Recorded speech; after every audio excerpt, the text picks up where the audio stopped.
हरे कृष्ण राधा माधव हरिकथा चैनेले सबाइके स्वागत। आशा करछि गुरु कृपाय सकलेई भालो आछेन। आज के आमी ज्येष्ठ मासेर शुक्लापक्षेर जे निर्जला एकादशी सेई एकादशीरই माहात्म्य कथा सकलेर साथे आलोचना करब।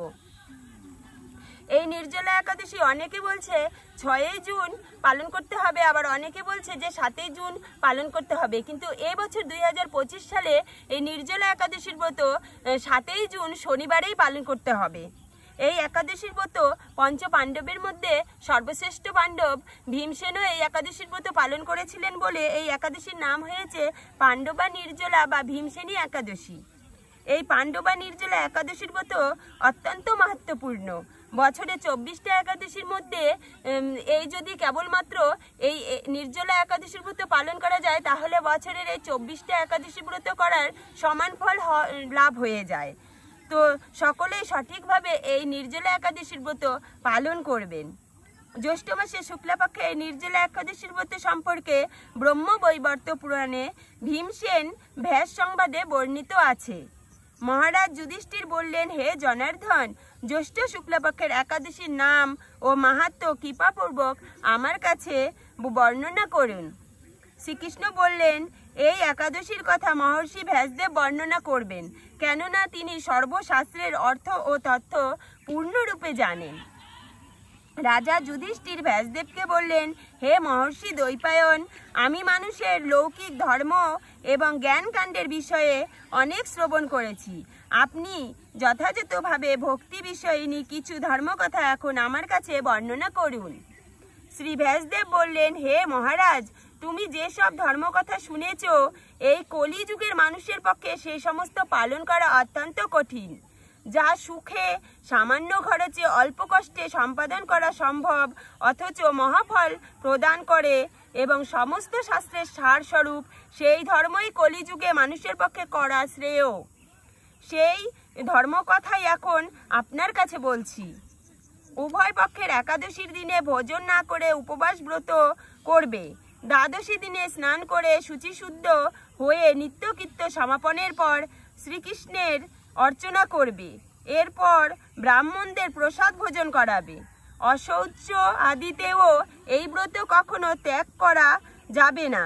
যে সকল ব্যক্তি স্বর্গে যেতে চায় তাদের সারা জীবন এই একাদশীর ব্রত পালন করা উচিত। পাপ কর্মে রত ও ধর্মহীন ব্যক্তিরাও যদি এই একাদশীর দিনে ভোজন না করে তবে তারা যম যাতনা থেকে মুক্তি পায়। শ্রী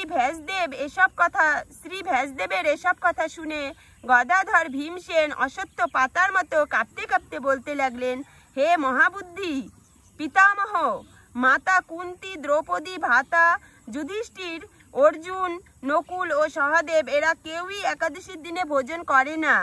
আমাকেও অন্ন ভোজন করতে নিষেধ করে, কিন্তু দুঃসহ ক্ষুধা যন্ত্রণার জন্য আমি উপবাস করতে কোনোভাবেই পারি না।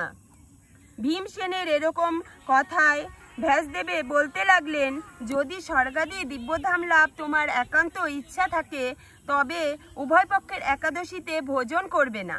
তদুত্তরে ভীমসেন বললেন, আমার নিবেদন এই যে উপবাস তো দূরের কথা, দিনে একবার ভোজন করেও থাকা আমার পক্ষে অসম্ভব।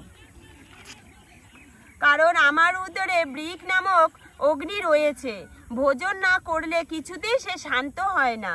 তাই প্রতিটি একাদশী পালনে আমি একেবারেই অপারগ।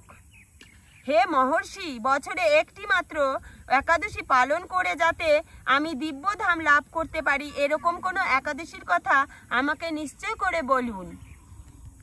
তখন ব্যাসদেব বললেন, জ্যৈষ্ঠ মাসের শুক্লাপক্ষের একাদশী তিথিতে জলপান পর্যন্ত না করে সম্পূর্ণ উপবাস থাকবে, তবে আচমনে দোষ হবে না।